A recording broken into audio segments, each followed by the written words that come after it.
Mbah Amin Rais yang sikapnya tiba-tiba melunak ke Presiden Jokowi. Ada apa ini? Atau mungkin ini efek dari Partai Umat yang sudah lolos ke pemilu 2024 dan mendapatkan nomor urut 24. Bisa jadi kan?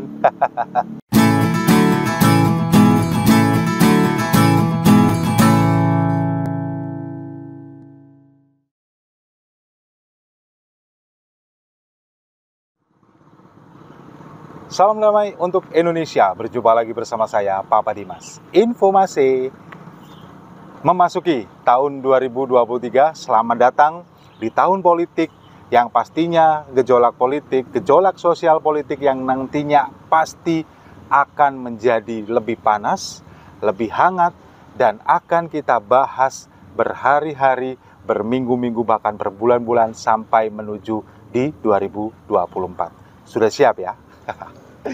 Info kali ini datangnya dari Mbah Amin Rais yang sikapnya tiba-tiba melunak ke Presiden Jokowi. Ada apa ini? Atau mungkin ini efek dari Partai Umat yang sudah lolos ke pemilu 2024 dan mendapatkan nomor urut 24. Bisa jadi kan? Jadi Mbah Amin Rais ini kan kemarin sempat akan menggugat KPU, kemudian melaporkan ke Bawaslu bahwa dia ini mencurigai bahwa partainya ini satu-satunya yang tidak diloloskan karena ada indikasi menjegal Partai Umat. Dan dia menuduh KPU dipengaruhi oleh kekuatan besar. Cie, nuduh nih. Nah, sekarang begini. Kalau misalkan KPU ini dituduh di baliknya ada kekuatan besar yang mempengaruhi untuk menjegal Partai Umat. Nah, sekarang pertanyaannya, urgensinya apa untuk menjegal Partai Umat? Urgensinya apa? Partai Umat ini partai baru, nggak punya tokoh yang katakanlah senior atau mungkin berpengalaman di bidang politik kecuali Mbah Amin Rais sendiri. Ya kita tahu kan, pentolan-pentolan Partai Umat siapa? Ya Buniani yang dia sangat berjasa menjadikan Anies sebagai gubernur. Kemudian ada siapa lagi? Nenowarisman sudah mengundurkan diri. Oh, Mustafa. Si ganteng berkepala kinclong itu ya kan? Ya itu. Nah sekarang dengan lolosnya Partai Umat ini, Mbah Amin ini kemudian menebar ancaman bahwa dia berjanji akan mengalahkan Partai Amanat Nasional di 2024. Pede banget ya. Saya sebetulnya nggak yakin Partai Umat ini akan memperoleh suara sampai 4% untuk memenuhi parliamentary threshold. Saya nggak yakin, bahkan kalau menurut saya kemungkinan mungkin hanya sekitar 1 atau 1,5% kalau menurut saya. Ya karena kita lihat rekam jejaknya Mbak Amin sekarang seperti itu. Dia kemudian hengkang dari PAN, dulu pernah mendirikan Partai Amanat Nasional, dan kemudian hengkang dari sana. Entah hengkang atau dipecat, nggak tahu ya. Tapi setelah partai ini kemudian lolos pemilu 2024 dan mendapatkan nomor buncit, nomor terakhir, nomor 24, karena kan ada 17 partai politik yang lolos, dan kemudian ada 6 partai Aceh, partai lokal Aceh, yang kemudian ikut di sana. Jadi total ada 23 partai politik. Dan kemudian Partai Umat ini mendapatkan nomor buncit, nomor 24. Dan kalau nomor 24 ini sesuai dengan buku 1000 Tafsir Mimpi, itu gambarnya kodok. Hati-hati loh ya, hati-hati kualat sama kecebong.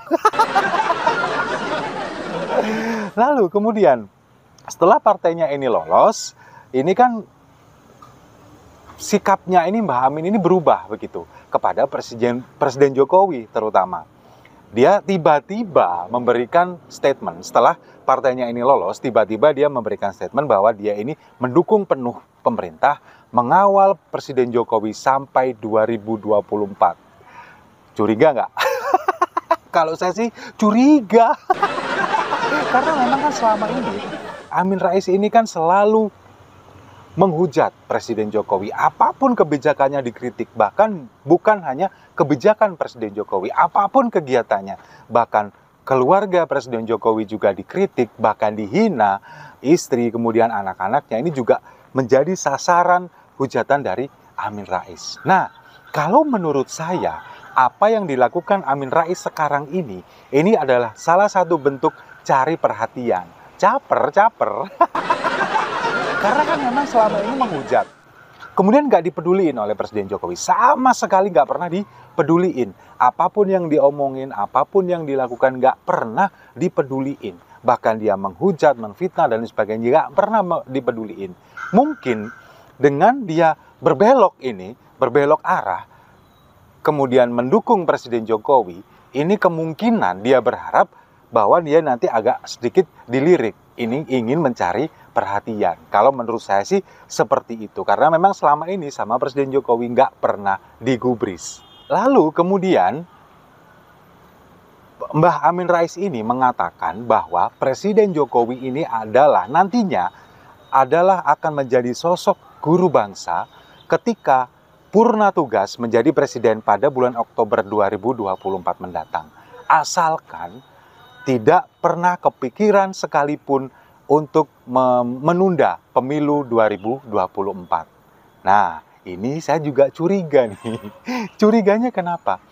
Mbak Amin ini kan selain mengatakan bahwa Presiden Jokowi nanti akan menjadi guru bangsa, asalkan tidak berpikir untuk melakukan penundaan pemilu. Dan mengajak semua orang untuk berhenti mengatakan atau mengajukan wacana penundaan pemilu. Nah, ini sebetulnya sudah dari dulu, dari awal dari pertengahan tahun 2022 yang lalu, Presiden Jokowi ini sudah nggak pernah mengatakan bahwa ada penundaan pemilu. Bahkan dia tidak setuju, tidak berminat untuk penundaan pemilu, apalagi perpanjangan masa jabatan presiden sudah nggak ada. Dan sekarang pun wacana ini juga sudah nggak pernah dikeluarkan lagi. Justru Mbah Amin sendiri yang sekarang mewacanakan itu. Iya kan? Sekarang dulu menteri-menteri di kabinet Presiden Jokowi ini sering mengatakan penundaan pemilu, kemudian juga wacana perpanjangan masa jabatan. Tapi setelah Presiden secara tegas mengatakan bahwa ini tidak akan terjadi, semuanya sudah silent, sudah diam. Tapi sekarang justru malah giliran Mbak Amin Rais sendiri. Ada apa sih Mbak sebetulnya? Kalau menurut saya, ini mungkin Mbah Amin Rais ini kalau pemilu ini ditunda, ya dia ketakutan karena partainya kan sudah lolos nih. Kalau misalkan pemilu ditunda, ya nggak jadi lagi dong dia ini ikut berkontestasi, kemudian juga ikutin ngerecokin, memanaskan suasana di 2024. Bahkan sekarang juga mereka sudah mulai mengotak-atik siapa nih yang bakal dicalonkan menjadi bakal calon presiden di 2020. Ini sudah mulai, makanya kalau misalkan pemilu ini nanti ditunda, takutnya suara mereka akan menjadi hilang lagi, begitu loh. Karena ya selama ini kan Partai Umat ya memang partai baru, belum pernah ikut pemilu dan ini baru lolos di pemilu 2024 ini. Jadi kalau menurut saya memang ada dua kemungkinan kenapa Mbah Amin ini kemudian ikut mendukung Presiden Jokowi setelah sekian lama dia menghujat, mengkritik, menghina dan sebagainya. Yang pertama yaitu tadi mencari perhatian. Yang kedua ini ketakutan kalau misalkan pemilu ini nanti ditunda entah setahun atau 2 tahun lagi. Jadi tetap aja kita tetap mengucapkan selamat kepada Mbak Amin Rais. Partai Umat ini sudah lolos meskipun mendapat nomor buncit. Dan yang pastinya saya juga di terakhir saya ingin mengingatkan bahwa Mbak Amin Rais ini masih punya sebuah nazar yang belum dilakukan sampai sekarang, yakni jalan kaki dari Jakarta ke Yogyakarta kalau Presiden Jokowi menjadi presiden. Ayo kita ingatkan semua. Setuju ya? Saya rasa itu. Terima kasih sudah menyimak. Jangan lupa like, komen, dan subscribe. Sampai jumpa di video-video saya selanjutnya. Salam damai untuk Indonesia.